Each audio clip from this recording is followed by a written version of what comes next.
இது ஒரு கிரகம் அல்ல, இது ஒரு உயிர். இங்கு மரங்களும் மலைகளும் பேசும். இதுதான் பாண்டாரா. வானத்தை கிழித்து கொண்டு ஒரு விண்கலம் வந்து இந்த கிரகத்தில் கால் வைக்கிறது. ஆனால் மனிதன் வந்தான் அறிவோடு, ஆசையோடு, ஆயுதமோடு. இது பயம் அல்ல, திரும்ப திரும்ப நடக்கிற தவறு. மறுபடியும் மனிதர்கள் பண்டோராவை எடுத்துக்க நினைக்கிறாங்க. காரணம், பூமி அழிஞ்சிட்டு இருக்கு. இந்த பண்டோரா தான் அடுத்த பூமியா உருவாக்க நினைக்கிறாங்க. வனத்தின் நடுவுல, காட்டுக்குள்ள, மரங்களுக்கு இடையில ஒரு ரகசியம் மறைக்கப்பட்டிருக்கு. அறிவு இருக்கு, ஆனா கருணை இல்லை. ஆயுதம் இருக்கு, ஆனா நியாயம் இல்லை. சயின்ஸும் ஆர்மியும் கை கொடுத்து நிற்கும் இடம் பந்தோராவின் உள்ளதுக்குள்ள ஒரு காயம். அவதாரங்கள் அழிந்தாங்க. ஒரு பெரிய யுத்தம் இல்லை, ஒரு நொடியில ஒரு இனம் அழிந்தது. ஆனா அவர்கள் உடம்புகள் அழிந்தாலும் அவர்கள் உயிர் பண்டோரா மண்ணுக்குள்ள இன்னும் மூச்சு வாங்குது. அந்த உயிரை மறுபடியும் உருவாக்க மனிதன் முயற்சி செய்கிறான். டிஎன்ஏ, ஒரு துளி நம்பிக்கை, கண்ணை மூடி நிற்கிற ஒரு புதிய அவதார். மண்ணை காக்க பிறந்தவன், ஆனால் மனிதன் கையால் உருவாக்கப்பட்டவன். இந்த அவதாரோட பெயர் ஜாக். இது பிறப்பில்லை, இது மறுஜன்மம். ஜாக்குக்கு ஒரு வழி காட்டுறாங்க.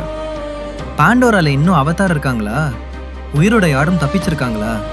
இதுதான் அவனுக்கு கொடுக்கப்பட்ட ஒரு தனி மிஷன்.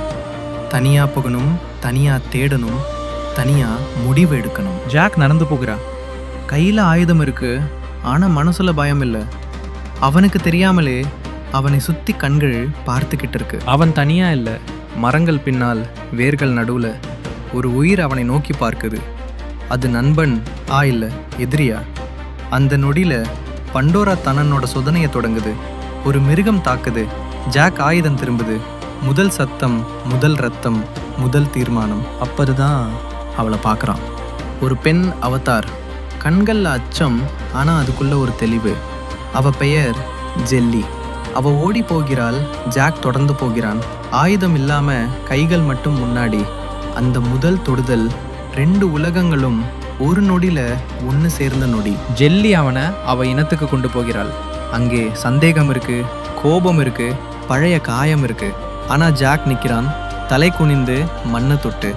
நம்பிக்கை பிறக்குது, நட்பு மலருது, நட்பிலிருந்து காதல் பிறக்குது. ஆனா மனிதன் திரும்ப வர்றான், பாண்டோராவை அழிக்க. அப்போது ஜாக் முடிவெடுக்கிறான். நான் யாருன்னு இப்போது புரிஞ்சிருச்சு. நான் மனிதனும் இல்லை, அவதாரும் இல்லை. நான் பண்டோராவின் காவல்.